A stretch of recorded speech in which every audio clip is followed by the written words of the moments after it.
في كل حي، في كل مدينة، في بيت الناس تخاف حتى تطالع عليه، مش لأن فيه شبح، لكن لأن اللي صار فيه ما يتنسي. قصة اليوم عن بيت ما حد قدر يسكنه مرتين.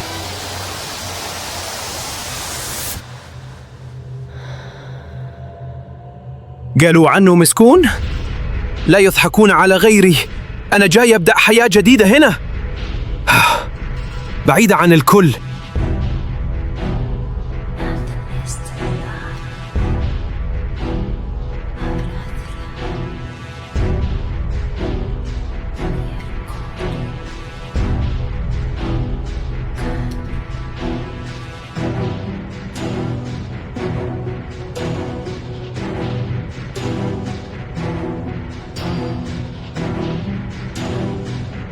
أول ليلة.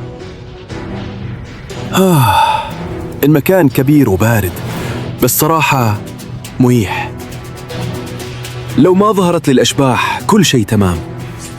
فجأة تغلق نافذة بقوة، الكاميرا تهتز. أكيد هو صح.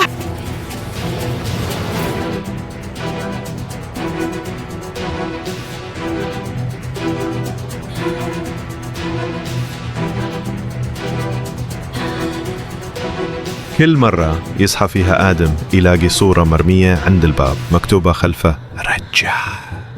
كل ما ينظف مكان يلاقي نفس الرسم على الجدران، دائرة وسهم. يسمع صوت بكاء في منتصف الليل.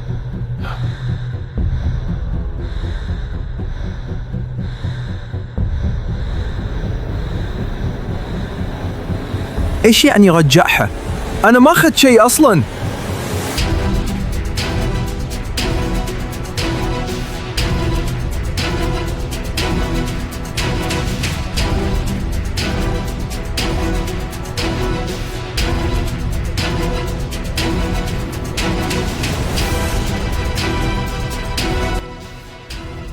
ليه سكنت هنا؟ ما حد جلس أكثر من أسبوع.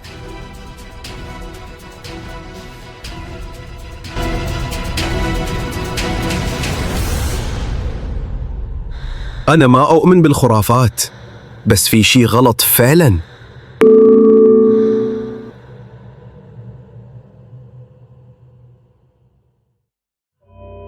البيت هذا ما يتحمل أحد.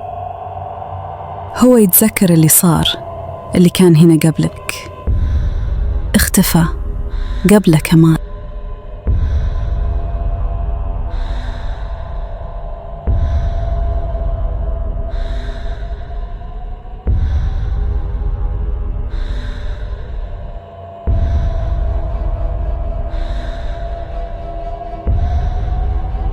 دي كانت بنت صاحبة البيت، اختفت جوه وما حد عارف عنها شيء.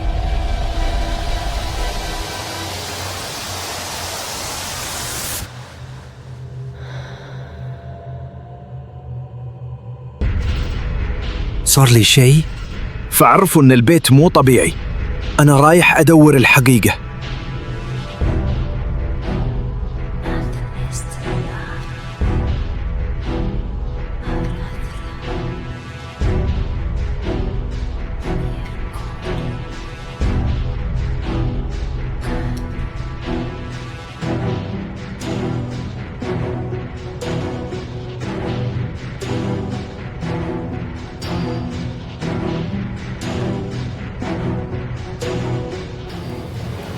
آدم ما خرج من البيت، ما حد شافه.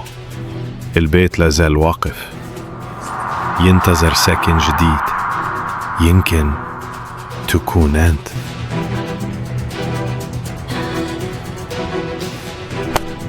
لو عجبك الفيديو لا تنسى تحط لايك وتشترك في القناة، وقل لي في التعليقات لو كنت مكان آدم هل كنت تدخل البيت؟